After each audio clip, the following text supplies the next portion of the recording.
undergrad with web design. I'm going to talk about assignment 6, fun with CSS. I'm going to go over the assignment a bit and then do a walkthrough, kind of a demo of the assignment. So let's talk about the assignment.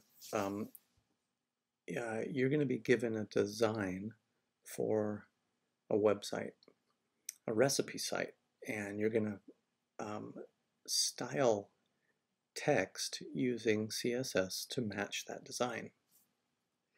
We'll go in phases, and we'll kind of start off slow and it'll get a little more complex as we go. So I'm going to do phase 1 with you during this video. We're going to start with very basic text.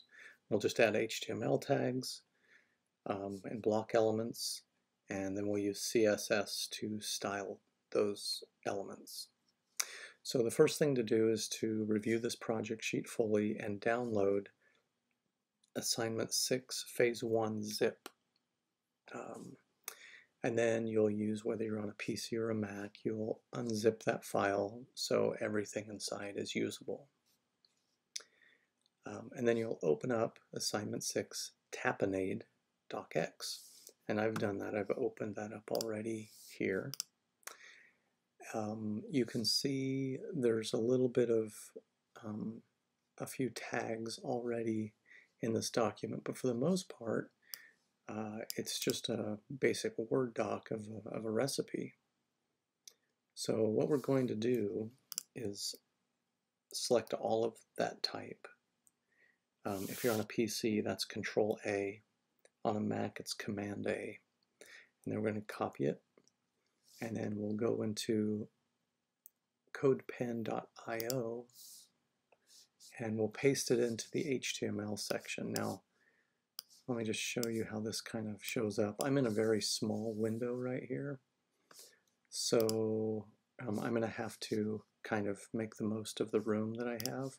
So I'm going to close up this JavaScript on the right, and I'm going to kind of give a little more room to HTML since I'm working on that. I'm going to close up the display completely. And then we'll click in the HTML area and Control or Command V to paste in our text. So a few things to notice in here. There's an HTML tag at the beginning and at the very end. The next tag, and that's a closer, the /HTML closes a tag. The next tag up, we can see that body is closed, and here's the body right here. In between those, there's a tag called head, and that's where the title of the page would go. And this title you would see in these tabs.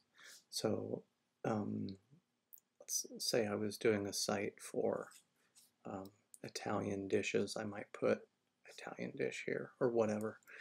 But this is a title that will show up in the tab.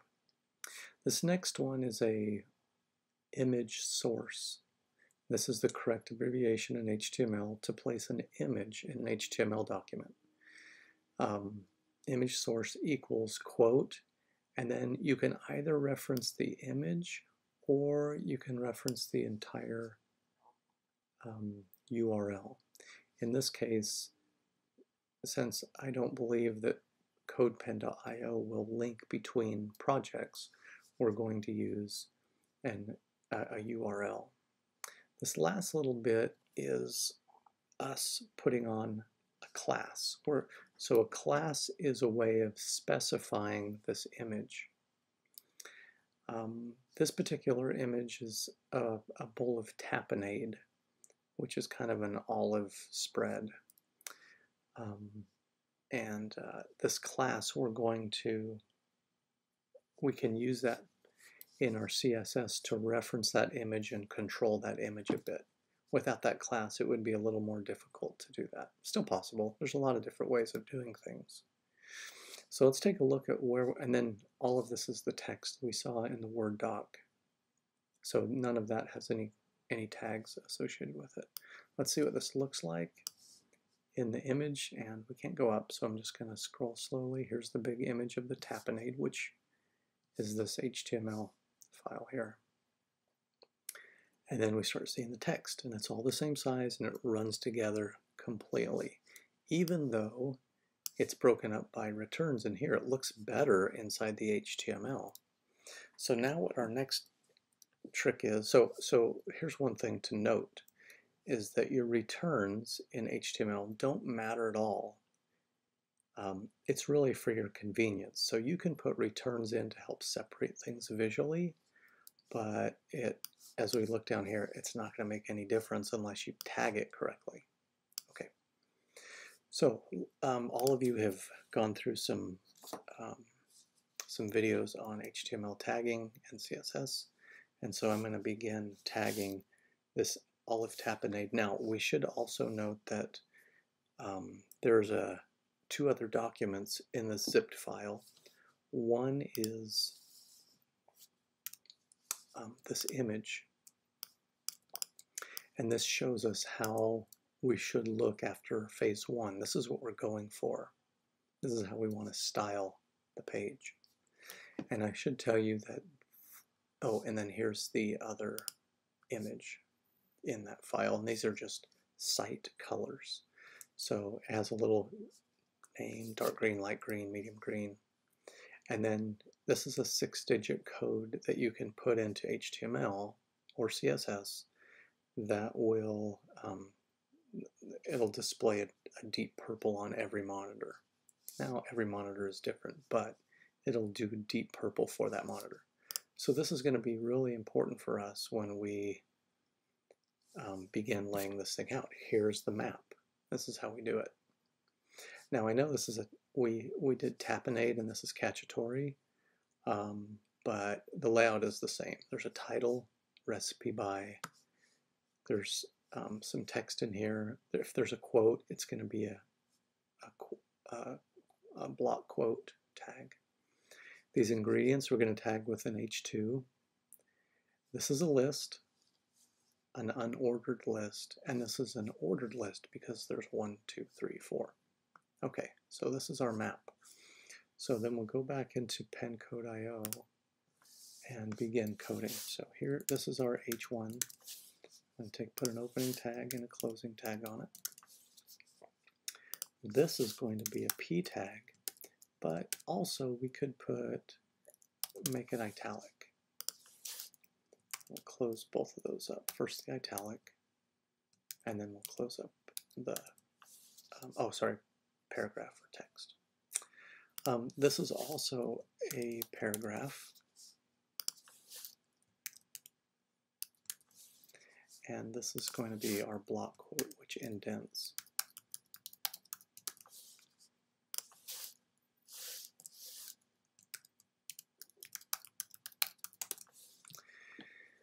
This ingredients we already talked about will be our H2. It's kind of the second largest heading on the page, and that will be repeated for the instructions. And copy paste is going to be so helpful to you. So know how to do that with the keyboard. Okay, so we have our H2 tag. This is an unordered list, and to make an unordered list we need to use the tag UL. We need to open with it, and then we need to close with it. Now, does that make an unordered list? Let's take a look. It does not. I'll just give you a clue. But, oh, look at that. We have a nice big heading. We have an italic recipe by. Here's the quote. Here's this is a real simple dish type thing, an introductory. Here's our H2, and this comes out as a big long line right now. We need to figure out how to do that. To make inside our ordered or unordered list, we need list items. The abbreviation is LI, or the tag is LI, and it ends with a LI, obviously. So I'm going to copy that LI, and I'm just going to put it after each one of those items, and I'm actually going to put it after each one of these items as well, because those will also need an LI tag.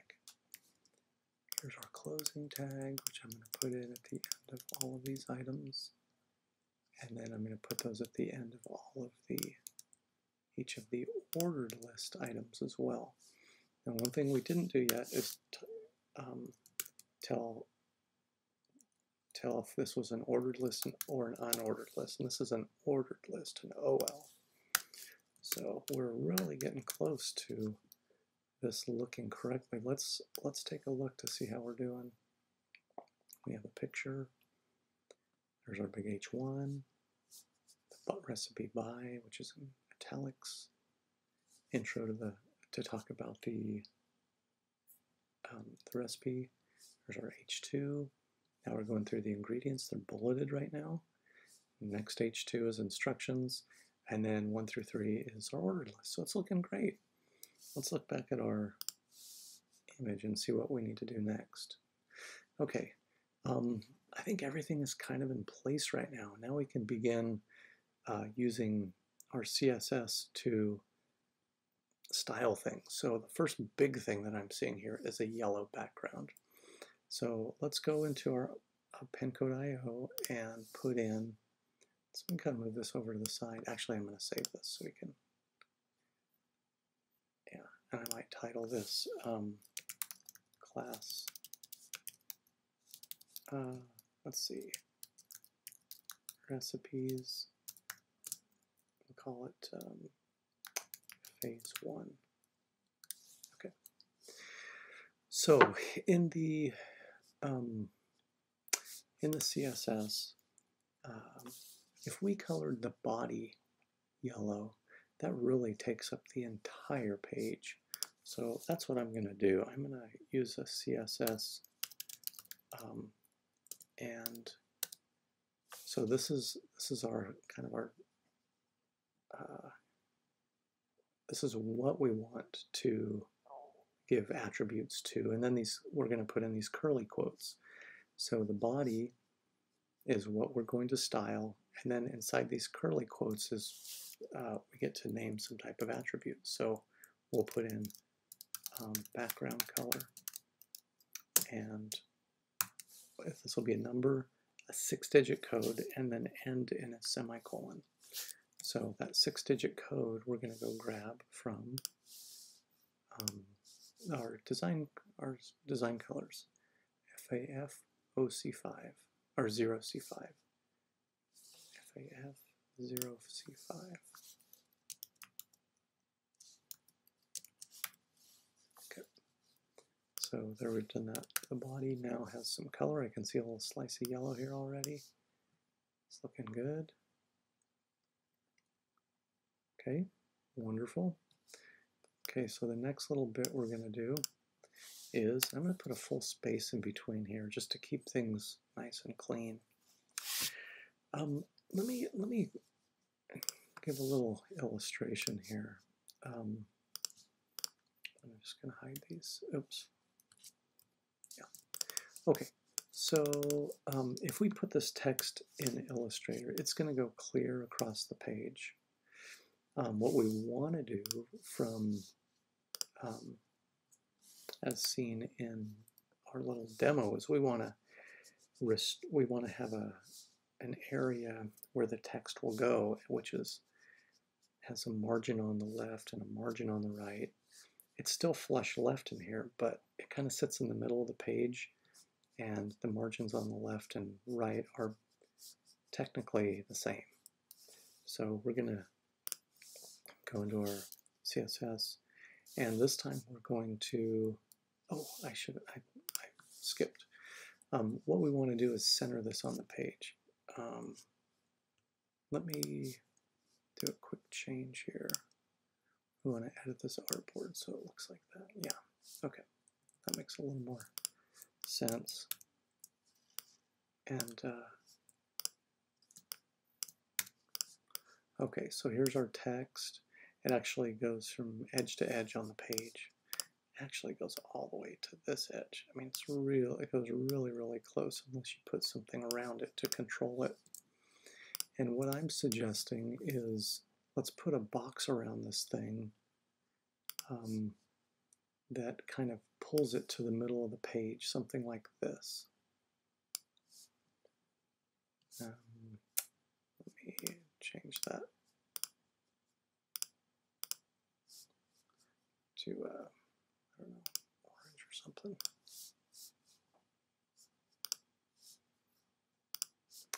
So this is going to represent a new element we're going to put in, and we'll put it in at the HTML level. Okay, and it'll just sit here for now. It won't even have a border on it unless we put that in CSS. But we could put a name to this and put it outside of the type, so the type sits inside of it. And if we have a width on it, the type will go inside this width. It'll contain it. And that's basically what we want to do for this. So what we're going to do in the HTML is right after the body, within the body and right before the image, we're going to put a div in here. And a div is kind of like a container. It's a very flexible container. And we could end it here, but it would be nice to have a name to it. And we found out that we can put a class name to something to control it. So we're going to do that here. Class equals, and we'll put it in quotes. We'll call this wrapper. And then we're going to, right before the body, we're going to end the div. So we'll go down here, and we'll put in div. Okay. So we have a div that is within the body. So if we were to illustrate this here, it looks something like this. This would be the wrapper. This would be, oops, I made one too many. That would be kind of the body. And, oops, actually, these would go all the way out to the edge, wouldn't they? And this would be kind of the HTML. So it's kind of like this, where we have HTML, body, and then wrapper. Now the wrapper would go out to the edge here, except we're going to do a little bit of HTML on here, or CSS to help control that. So we're going to call this wrapper, and we're going to put curly quotes. Now we want to put a width of 700 pixels. Now notice the spacing is really critical and the capitalization is critical. It's width, colon, space, 700, no space, px for pixel, semicolon. Now that's going to restrain the wrapper width to 700 pixels. However, we didn't really finish it. We kind of messed up because see how body didn't need anything. However, wrapper, because it's a class and not a tag, it needs something. And classes need to have a dot in front of them for just to distinguish that it's a class. It's kind of a little shorthand. Like the class wrapper is going to be 700 wide. Let's take a look at what we did here. Okay, all right. So now this text is down close to the width of our picture. See how it stops here rather than going all the way to the edge? Although we haven't centered it yet. So how we'll center it is we'll do a margin left of auto. And that doesn't mean anything unless we put a margin right auto. Now you have to be really careful about your typing. If something's not working, it's probably because you put in a wrong character or put in a wrong space. But what this auto does, auto left, auto right, is that it basically centers. Okay, so yep, look at it. Here's an auto, and it's center everything, and that's what we're after. Looking great, looking great. Okay, very good. The next thing we're going to work on is this H1, because if we look over here, this H1 looks kind of refined. It looks pretty darn nice, and it's that deep purple. So we should probably grab that color. Where is that deep purple? 5B103A. 5B103A, H1, color 5B103A. Okay, so now all of our H1s have this color to them. Let's take a look to see what we did. Yep, see, that's very purpley right now. And what the difference here is a couple of things. Here it has a little bit nicer typeface, so we should use a CSS selector called font family, and we can define what the font family is. And then we can control the type weight, because currently ours is kind of thick. So let's change our font weight. And so here's the deal with the font weight. It goes in little selectors, like either 100, which is really light, or 900, which is really thick. And then every 100, it'll change to a little bit thicker typeface.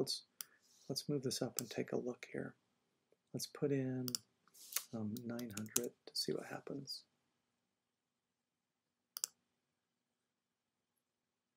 Nothing, absolutely nothing. Well, this should be, let's see, this should be 100 is what we actually want. Ah, there we go.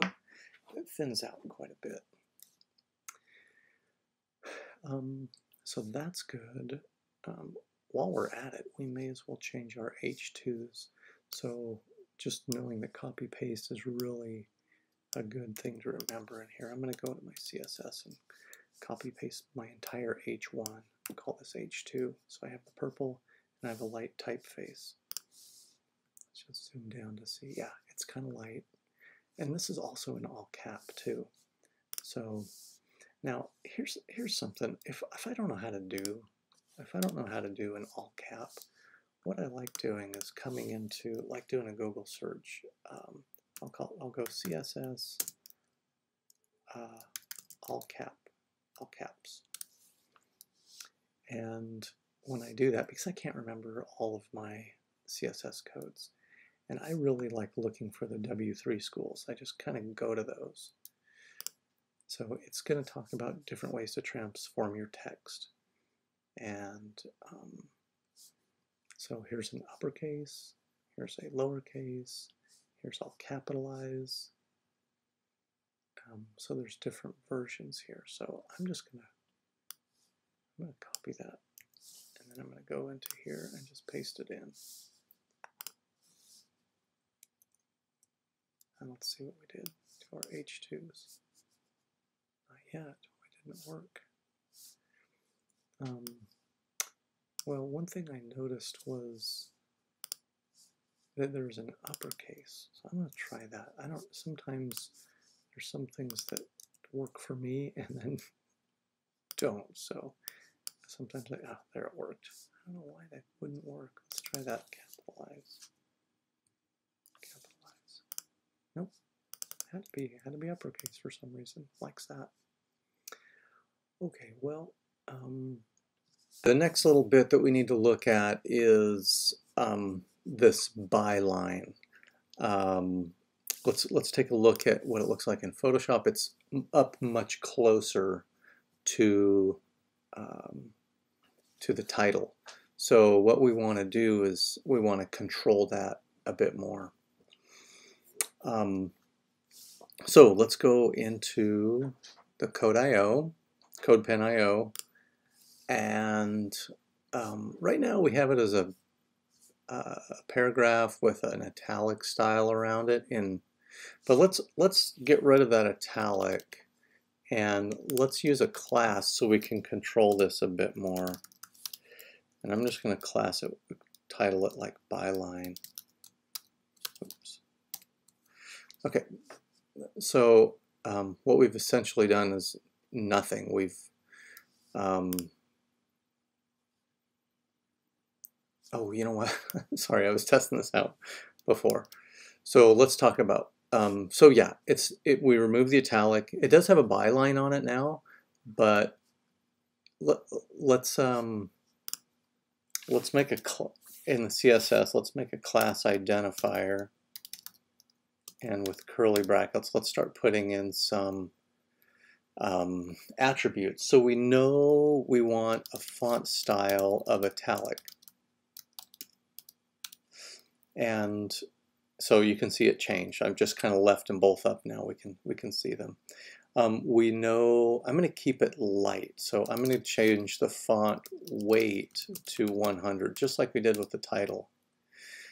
And I think the size should be just a hair smaller. Well, let's take a look. Let's just look, see. It's the same size. I'm not going to mess with the font size. I'd like to talk about it though. So we could use an attribute called font size, and then there's a bunch of things we can do here. We can put a pixel in.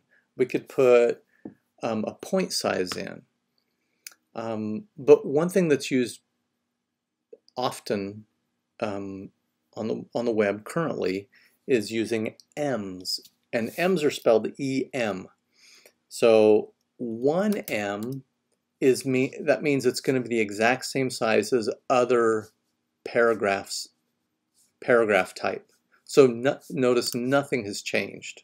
Okay, if we do 2em, the idea is that it goes twice the size of that paragraph size.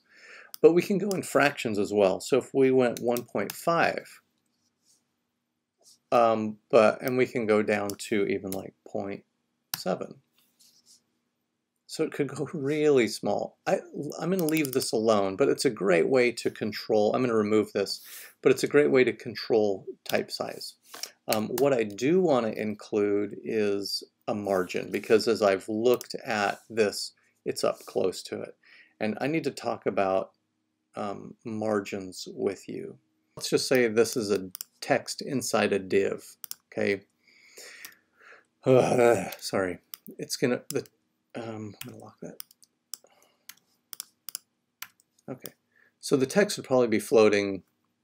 Flush left is probably standard, and top is pretty standard. We can put padding on this to control where this shows in the div. So if we put a padding,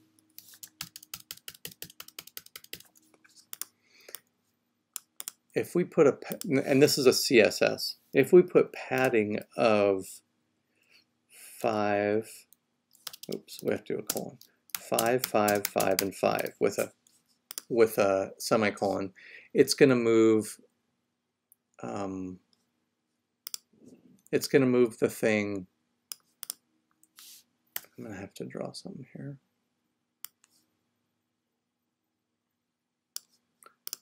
Get rid of the fill and change the stroke to say yellow.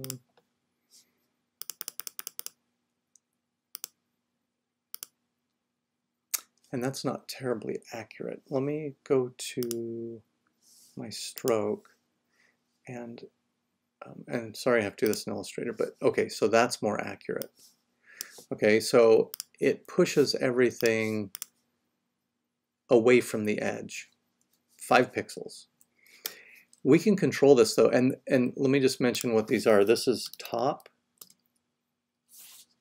So this first number controls the top.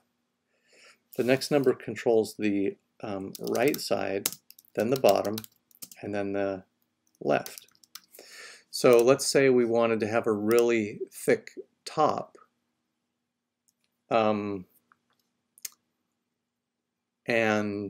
Well, yeah, real thick top. Then we'd do this first number, and maybe we'd change it to 20. Then what would happen is it would look something like, we'd have to change that to yellow so it makes sense. Now we don't have to, now it's not necessarily colored in CSS, but this is kind of what that would look like now. So we can kind of push things around inside stuff with padding. There's this other thing, let me move this back to 5. And that means it would go up here again. There's this other thing called margin. And margin, let me just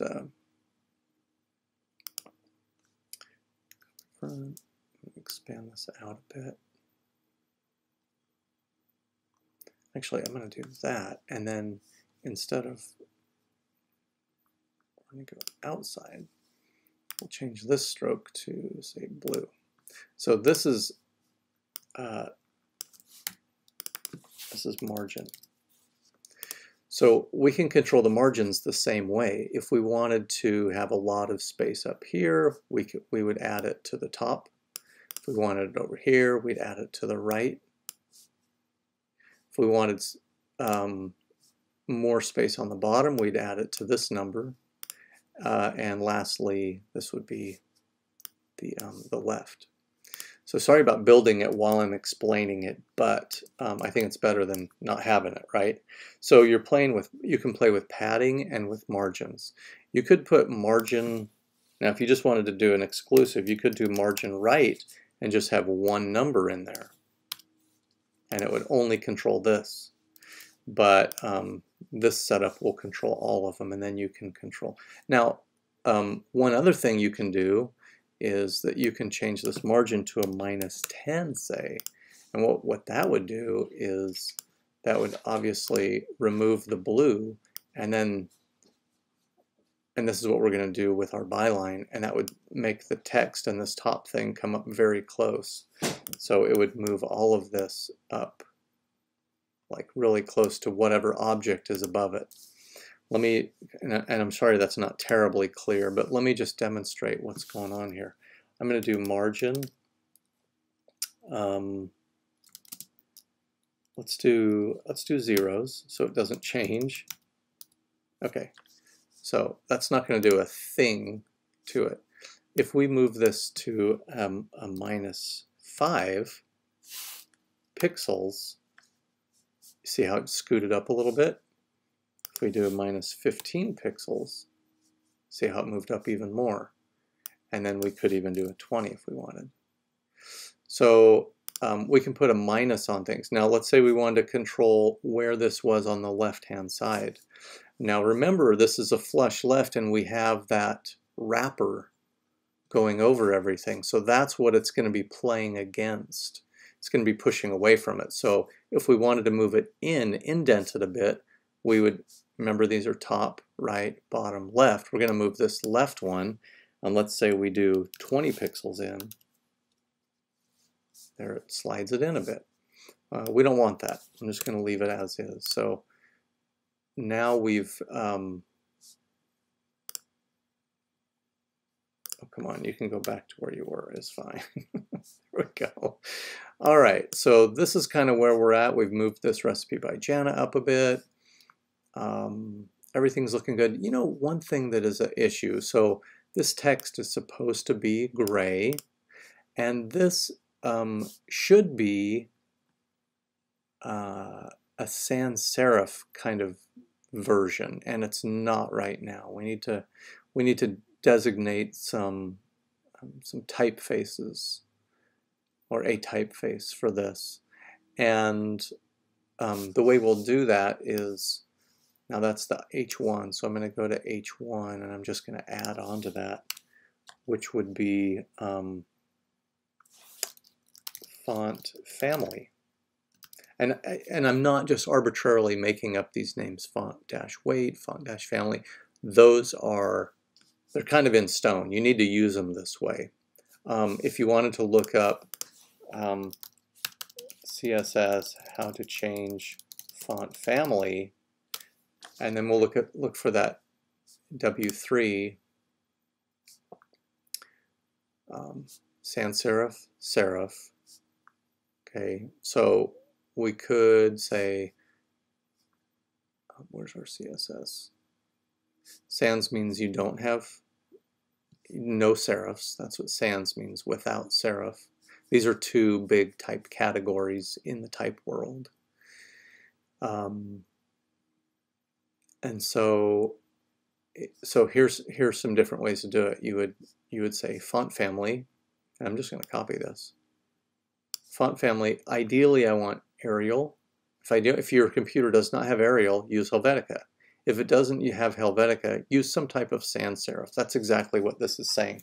So I'm going to copy that and put that in my CodePen.io. Highlight that since I've already copied that and paste it in. And actually I want the Helvetica first because it's actually a little bit nicer typeface. Cool. All right, so we'll look at our H1. Ooh, that looks a lot nicer. Let me just remove it so we can kind of see what the difference is. Oops,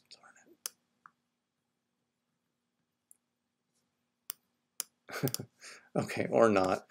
I am going to add this to both my H2, just the H2. But I do need to make all of my paragraphs I want the color to be gray. So here it just says color. Copy that, and then when I paste it, it's going to go purple. But it'll be best for me to look at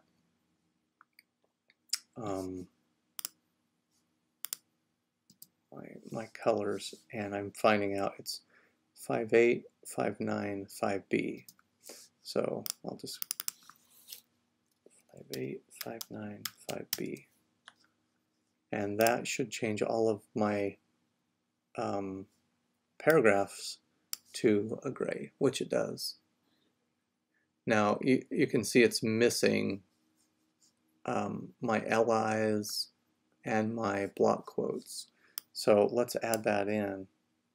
I think I can just go LI. Let's double check and see what that did. Did that do it? I can't even tell. I think it may have ruined it. Let me put a comma in there and see if that works. Yeah, there it went gray, and there it went gray. Perfect. And let's put a comma in and block quote. And then that went gray. Perfect. Okay. So we're going really well. We want to get rid of these bullets from our LI. So, and I want to show you. Here's an easy way to do it. W3 schools, and then CSS remove bullet from unordered list. And then we'll just have results with W3 schools. So how to create an unordered list without bullets. That's what we want. And here it is, UL, and it's list style type, none. So I'm going to copy that, and I'll go in here and I'll put that under my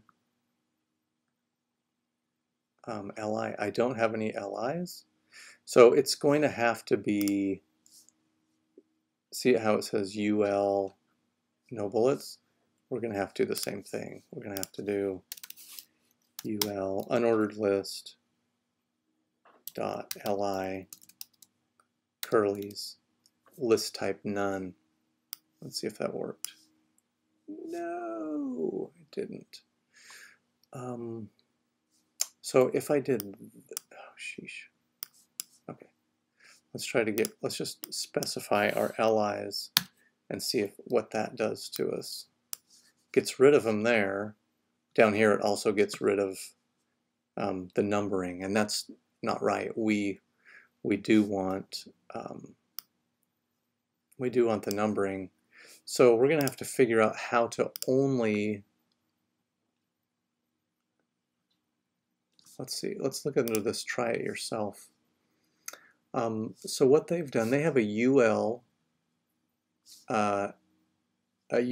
with these bulleted coffee, tea, Coca-Cola, and here's the UL with a class of no bullets. So maybe we just put a class in there. Let's try that.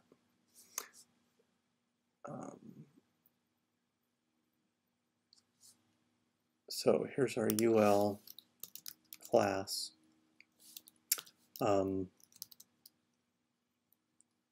ingredients. And then we'll go ul dot ingredients. So that should do it. So ul with a class of ingredients. We want that as a none. Let's see if that actually worked for us. Okay, so so far so good. Oh, and then our numbers are back. Perfect. Okay, so the next thing we need to do, if we look at our, zoom out a little bit. These need to have a little more spacing in here. So we need to go find out how to change our line spacing. And this is a little more spread out too. So do you see how this is going? I'm like, okay, what do I need to do? How do I need to match it? And then, yeah, so I'm gonna go look this up, W3 schools, CSS, change line spacing. And then here's line height. That's the property I need to use, is line height. And we'll look at how they, on their example, here's a line height of normal, a line height of 80%, and a line height, there's 80%, and there's 200. Okay, normal 1.6, which is recommended, which is interesting. So I'm going to go in and grab this. And I'm just going to stick it in this ingredients for now, see what happens. It opens up a little bit, but I think it actually needs to go a little bit more. I'm not totally sure. We can go in and check how we did here. And notice it lines up to the left. It's flush left within our ingredients. So we'll need to change that too. And how would we do it?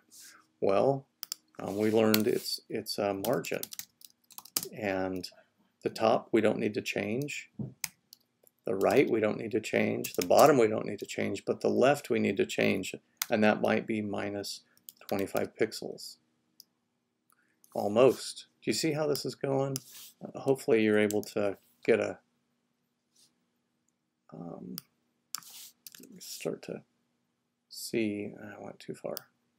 Maybe 38. Okay. So I'm lined up now a little better than I was.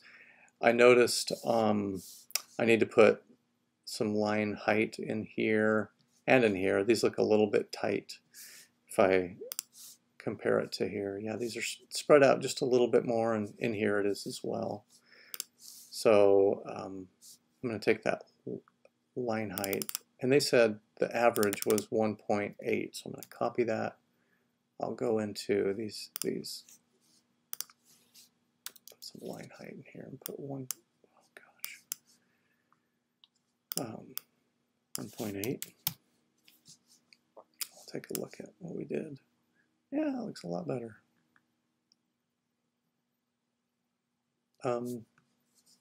Yeah. And then we're going to have to move these numbers over. So you get the idea. You look to see how to do it. You go and, you know, like, what do I need to do to make it match this? And then you go and Google it. Okay. So that's it. I'm going to leave you there. W3 Schools is a good resource. And then you turn in, just like we've done in the past, this this pin. Make sure it's viewable for me. This is the URL you turn in. Okay? All right, good. I think you guys are going in a good direction.